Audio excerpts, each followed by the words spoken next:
So welcome to the Bridge Series, Leveling Up Tech and Product for the Next 20. So this is always a highlight for Hoon and I, because we get to kind of weave together some of the themes from the last couple of days and layer it with product, technology, and culture, and also cross markets and industry categories. So we're going to keep it fast-paced. We're going to try to have a lot of fun. Let's do it. So before we dive in, I want to recognize my Bridge Series partner from the beginning, Hoon, who is celebrating 20 years of covering travel tech and emerging markets. Thank you, thank you. Like, it's just been incredible, 20 years. I can't believe I'm still standing, actually. But the last 20 has been incredible. But I feel like we're just at the beginning of something new, right? You know, and we heard Barry Diller talked about it, how AI has infused new life into all of us, actually, and into our industry, and how at this moment, we really need to think about how we humans can work better with machines to really build better travel for our customers. So finally, we are at that point. So I thought I'd start off our panel with, so I decided last night, after several drinks, to work with the machines to come up with better introductions for our panelists. So I went to prompt it, and I say, give me quirky, unexpected one-liners about my panelists. Okay, so I'm going to introduce Mariano first, okay? And he is the brand alchemist who can turn any travel product into a must-have experience. Proof that great marketing is really just great storytelling with better shoes. Mariano, what's your fetish with shoes? What is my? What's your fetish with shoes? Why did AI tell me that you love shoes? They're nice. Because they're cool. I am cool. So that's Cool. Okay. great pair of shoes. Okay. So, Bryan, over to you. Okay. The CEO who believes that travel search should feel like joy, not admin, and who will A/B test anything, including his own morning routine, in pursuit of a smoother journey. Wow. So, Bryan, my question to you. Okay. What's the one thing in your morning routine you'll never change, even if A/B testing shows it's not good for you? Making breakfast for my kids. Although they drive me crazy and probably stress me out for the rest of the day, I won't drop it. That's a sweet answer. All right. Okay, Paul. The operator strategist who treats travel like a giant puzzle, solving complexity with equal parts data, instinct, and a sense of humor sharp enough to cut through legacy. Wow. I like his. This is the best, right? This is the best. I'll take it. Yeah. What's your favorite puzzle game? I like Sudoku. It's quick math challenges. Yeah. Wow. Okay. Is that an everyday thing for you? Almost. Yeah. Almost. Should be. Yeah. Gets your mind going in the morning, right? For sure. Well, okay. Over to you, Pete. You do the serious stuff. You know, Okay. I get to do the fun stuff. All right, so Bryan and Paul, let's get straight to it. Here we go. This morning, Mark Mahaney said, there's a good possibility that Meta is dead. Yesterday, Omri from Agoda said, AI is a huge opportunity. We relied on search engines for many years. Now, for the first time, we can become a search engine ourselves. So you have AI models taking over search, and now OTAs too. So where does that leave Meta? And Pete, I think both of them are probably regretting their career move, actually. So, anyway. Bryan, let's start with you. Yeah, I disagree with that, Sweden. Listen, Meta's been dead for 20 years, apparently. I've heard that line before, and as far as I know, I'm employed, and I sit at the lead of a very thriving company. So I'm actually not too worried. What I'd say to Omri, a friend, by the way, worked with Omri for many years, is I could say the same thing, Omri, about your business. AI is a tool. It's not here to kill anything in specific. It's here to enable us. It's here to enable everything we do in our lives. It's here to enable every piece of the travel value chain. So to Omri, I'd say, guess what, Omri?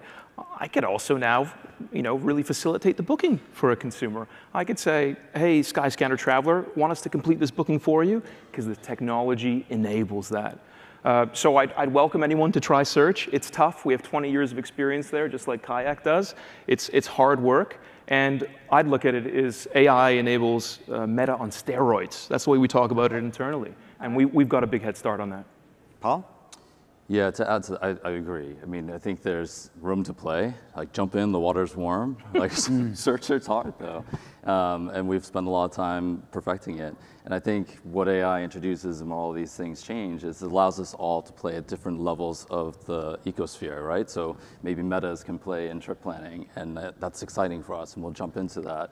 But we're not banging the house on it. We still have a very great business, and others are welcome to play. Competition's good for our industry, and when we introduce new players, we all tend to do better and inspire more people to travel. So right. So Meta is not that many areas that you can level up on right now with AI. So Mariano, we come to you, and we heard Barry Diller called the end of the Google monopoly, which is a time for maybe us in travel to kind of celebrate, right, the liberation from the empire, right? Hoon, we do have Google coming up next. Right. Oh, we do? Oh, okay. But anyway, it's an exciting time too to be in tours and activities, right? So we got Klook ready to go IPO. We got Get Your Guide expanding to the US and now to Asia. Civitatis is also growing well. Peak just raised 70 million. So you are the man of the hour. You are the K-pop demon hunter of tours and activities, of travel.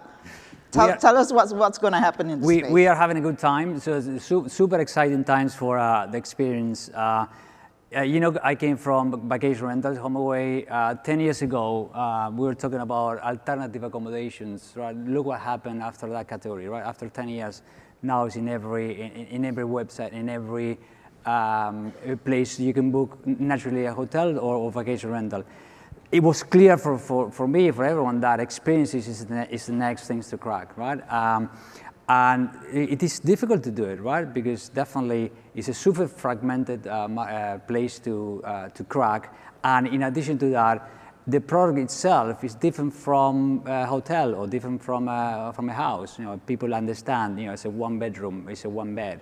When you go to experiences, the definitions, the curation, that's why I think that companies like Civitatis, Klook, and Get Your Guide, I mean, they've been kind of crafting this for at least more than 15 years, and then opening up a new category, which is, I think, is fundamental for ultimately what is the purpose of travel, right? Vacation, right? So the moment has arrived for tours and activities. So what can we expect in 2026? Are we going to see more M&As? Is the growth going to be B2C or is it going to be to B2B? What's your call? Yeah, I mean, you will expect a lot of growth. It's still 70% of the bookings is offline, so there's a lot of room for growth. You will see definitely better curated experiences. There's a lot of responsibility from everyone to make sure that the product itself is good. So from the quality of it, from the cancellation policies, from making sure that when you book something, an experience, that experience get delivered, right? So there's a lot of growth, and in that sense, I think the growth will come more from other regions rather than the usual Europe and the US. I mean, definitely Latin America is just really booming from the transatlantic, increase of flights, and then APAC, that is growing a lot. So, super exciting times. Okay. So let's talk leveling up and how we make travel better for the consumers. So it's been said that AI gives us real opportunities to solve real customer pain points and make it about the traveler again. So I'm going to quote Omri again. Your best friend? Yeah, your best friend, we'll have Bryan. He said for OTAs, the real customer pain points are not in trip planning, but they want to save money. So they want to pay easily, and they want to know if something goes wrong, someone has their back. For Metas, what's the real customer pain points that you would like to solve over the next 3 to 5 years? And maybe, Paul, let's start with you. Yeah, and what he said is exactly on point. Customers want to save money, and they want to know that they did a good job shopping and making that decision. So in some ways, you can think of AI as doing the opposite job of Meta, right? So your curation and trying to narrow into a decision point. But when a user understands, this is where I want to go, this is what I want to do, they still want to go then make sure they're getting the best price on that, and ultimately booking with a brand that they trust. So I think there's a lot of space to play and navigate how we go through the shopping journey, but ultimately you arrive at a place where a consumer wants to be in control of where and how they book and how they compare prices. I think we all have a role to play in that. So you think brand is a big component of this, a brand that's generated trust. Bryan, do you agree with that? I do, and I'd go a bit further too in saying that I think the travel industry has done a terrible job with personalization to date, all of us. And I think there's finally an opportunity to bring personalization and memory to the forefront of our products. So it's not just about the lowest price. That might be what a particular traveler wants, but it should be about returning the most relevant answer, finally, to that traveler. Maybe they want the fastest journey, the most reliable provider, the best customer service, the most flexible journey, and we need to be able to adapt to that. The second thing is I think there's an opportunity also for Meta to go beyond its mainstays in hotels and flights. With the AI tools at our disposal, why not build further comparison funnels, for example, for packages, as KAYAK has done already, for rail, for attractions, because now you have a rather fragmented OTA space. So I think there's a few things that get unlocked. So multimodal, really rolling out multimodal. Could be, indeed. Okay. All right, so for tours and activities, though, like what are the real customer pain points that they should be solving? I think that the main and core pain point is a super fragmented marketplace, from attractions to tours to daily tours to multiple tours. So when people talk about experience or attraction, there's so many different ones, right? So I think it's really important the core pain point that to be fixed is just ensure that it's a curating offer, right? So the quality of the selection, the quality of the reviews, to ensure that the definition of the product itself is is clean and direct. It's super important, right? I think it's a long way to go. I think that definitely you see different players playing different kind of games. So, for example, if you go to Rome, I mean, you see Civitatis, they show you like maybe 80 places to go, very clean, very well orchestrated. When you go to maybe get your guide advisor, you show you 5,000, 1,000, right? So just to make sure that cutting all the noise and showing customers the right things to go and on that is super important. That's what because makes right now it's really confusing for a traveler when you arrive, right? And Booking is also showing me options, and Trip.com is showing me options. KAYAK is showing me. So the product description, the pricing, the product description, the pricing, what is included, what is included. And that's why, companies like, Civitatis, for example, they spend a lot of capabilities to really understand what product is and making sure that people understand where to go, where to meet, if it's including the lunch or not lunch, what things need to do after that, right? So I think that the big I would say area to really focus and to solve is to ensure that you drive more connectivity, still a lot of things offline, and then solve the search, right? Yeah. So solve that the quality of the supply inventory. Yeah. So I just want to bring up, Pete, the point that I was at actually Tourize at the Global Travel Conference in Saudi Arabia just last week. And it was really interesting to see, the spotlight, not just on the big brands, but on the SMEs of travel. And it's really argued that SMEs are really the soul of travel. They form 80% of global travel businesses, right? And they're actually the reason why travelers travel.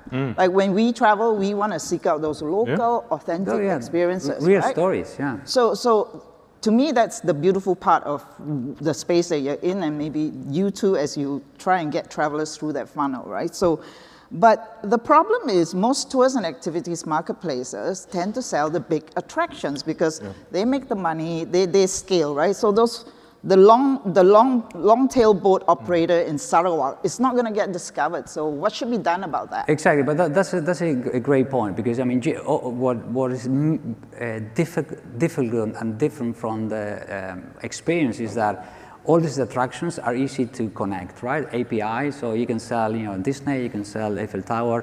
A lot of people want to buy tickets, but I think the more interesting things to do is actually the tours, something in the local language, from a food experience in Osaka to a Machu Picchu guided tour for 2-3 days. Yeah. That's why people do. I mean, it's whycation. So how do you get that long tail content, out? And you build a lot of your supply, right? So there's no bed banks, there's no meta in basically experiences. That's why companies that have been doing this for a long time that have that advantage to actually serve and hunt these kind of opportunities. And then another thing is the social responsibility, right? As you say, there's SMBs that's really important to work with them and actually help them to. We have a lot of customers that actually are in Morocco that, we've been there for the first ban, and now they have 7 bands, all the family working together. So there's responsibility to build that as well. Absolutely. So it's interesting. I think we've heard, as we put this into context with where we're at with AI, we've heard access to long-tail supply as a differentiator for the established companies. We've heard power of brand as something that also gives you some favor. So let's shift from we've talked visionary, let's shift to execution across flights, experiences, and platforms. All of you are trying to reimagine this traveler journey within this emerging age of AI. So Bryan, Skyscanner sits at a really unique position. You serve millions of travelers directly and also power search and distribution and data for your B2B partners. What's the bigger business right now? Bigger business is still our core, which is flight search. And it's growing very, very nicely, especially in the second half of this year. However, because of that massive audience we bring in, so 160 million monthly travelers on our platform, our ads business has been growing and has been catching up to that core search business. And then in addition, if you ask me, not the biggest, smallest now, but the one with the biggest growth. Right, what has the biggest potential? Exactly, is B2B. So as I think we all know, Skyscanner sits on a trove of global flights demand data, and we're finally starting to leverage that. Starting to share this data with some of our airline partners, for example, with airports, so that they can do their network planning, so that they can price dynamically, real time. And I think there's much more to come. So figuring out how we harness that data to be a much more strategic partner versus just a distribution channel. Okay, so let's talk the discovery part too, since it talked about flight search, right? And in Asia, discovery is happening very differently. We've heard the conversations here, how we're moving into social commerce. Klook, fantastic in building up the creator community, right? So you sit on the board of both. Do you see similarities in how the strategy works for Klook in Asia versus Civitatis in Latin America? Yeah, this discovery is evolving. As you know, everyone in travel for the last 20 years have been optimizing around Google, right? So and now what we're seeing is that there's much more diversity from the traffic sources, and I think that Civitatis and Klook, has been leading the way, for example, of bringing a lot of social. Obviously, experiences in social is a perfect, match, right? Yeah. So you like to show off where you are, and then people enjoy. People buy from actually influencers. Exactly, right? Yeah. And then Civitatis, I think they have 1 million followers, and we've craft in a sense the linking to influencers, but at the same time showing them where to go, and we see a really big correlation between the visits and the influencers followers, and then the revenue you're generating, right? So social is a big part. When we talk about social, it's not influencers like million, Dua Lipa, million followers. We're talking about small, 2 to 3, micro influencers, what we call it, right? And that's something, there's a big source of growth from our perspective. Right. Actually, I want to ask Bryan that question too, because he, Skyscanner is part of Trip, right? And Trip is like the social giant. They do an incredible job. Are there lessons that you're taking from what Trip is doing to Skyscanner? There are some, and a lot of that is integrating content more in social and working much more with influencers to create a lot of that more, let's say, bespoke, authentic content. So we've taken a page out of their book in doing that, and they've similarly to us taken a page out of our book. We have very, let's say, tailored social approaches depending on the market. For example, in India, which is a market in the last year where we've really doubled down on, we've been investing in sports marketing there with cricket in particular, and we've had a huge social outreach via our cricket, say, partnerships, and it's worked very well for us. We won't go and implement those sports partnerships everywhere, though. Every market gets its own bespoke approach. Right. Okay. So, Paul, social and community sits in a little bit of a different place in your world. So, KAYAK has expanded into business travel through a partnership with BlockSky. And and you're kind of building this trust-based ecosystem around automation and transparency. So how are you thinking about innovation in the B2B space versus the consumer side, which is obviously your legacy, and what crossovers are emerging? Yeah, look, I mean, KAYAK's done a lot of cool and innovative things over the years. When you look at business travel, this one is maybe the most rational. The only thing that we get as a question is, what took you so long, right? Like, we have consumer-grade tech that's been tested for 20 years across billions of customers, and now we get to take that to a corporate user who we've heard for many, many, many years, they all use KAYAK anyways. They go into their corporate booking tool, go leave, check KAYAK, come back. And now we're just providing that all up front. And what we learned in any of the things that we test, whether it's AI or KAYAK for Business, is different use cases that help us uncover what's difficult in travel planning and booking for business travelers and leisure travelers. And you can also start to cross-reference, like, how do users behave as a business traveler and as a leisure travel. I'm a completely different person when I'm in the airport with my kids, right? And I need different things. So this idea of personalization and how do you cater to customers changes based on their use case. And that's the type of stuff that we can use and really leverage to just make pain points and things much more smoother throughout the process. It's interesting, Barry Diller brought up discussions that he's having with his media brands. Yeah. And he walked into the office, I think at Travel and Leisure or People, and he says, you know, he's looking through the amazing catalog of images, and he said, why didn't we create White Lotus? Yeah. So are you having those conversations internally? Yeah, I mean, brands have such power right now to tell stories, actually. And, you know, Barry basically talked about domain expertise, right? If you own a domain expertise, you can actually craft beautiful stories around it, so. That's exactly right.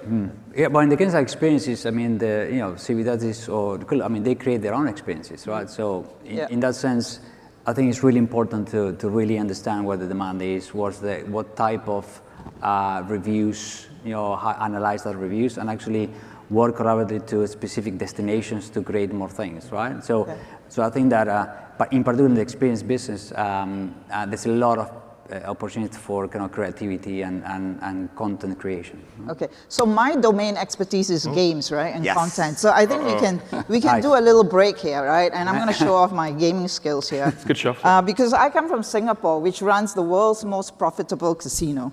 Did you see that? Okay, so let's play a card. Let's just take a card. Let's do a card. All right. All right. Do we get to play, Siew? Yeah, okay, why not? Why not? I'm going to take the bottom card. Okay, all right, Brian, you go first. If ChatGPT planned your holiday, what's the one thing you'd double check? That's easy. Flight price. I've tried it. It doesn't work. Okay, Mariano. The best airport in the world is Singapore, no question. The most overhyped use of generative AI is Trip planning. It might be trip planning, but I'd say I love them all. I'm like, let's experiment and find out what works. I think we're way too early to know what the end game is. Yeah. That's a good answer. The one word that describes the state of travel now is, I'd say, opportunity. Absolutely exciting. So mine is like, very difficult one. OTA, DMC, airline, or hotel. Who needs a tech reboot the most? DMC. All right, okay. So that was fun. Now we're going to circle the conversation back to the beginning, right? When we talked about the relationship between humans and technology. And I think it's a really important point because travel is meant to create jobs. Yeah. So this is the challenge that we have. So Brian, the WIT Bootcamp, I'm going to quote somebody else, the co-founder of Skyscanner, Gareth Williams. You know, he said that basically hiring should be the last resort. With AI, there's so much you can automate.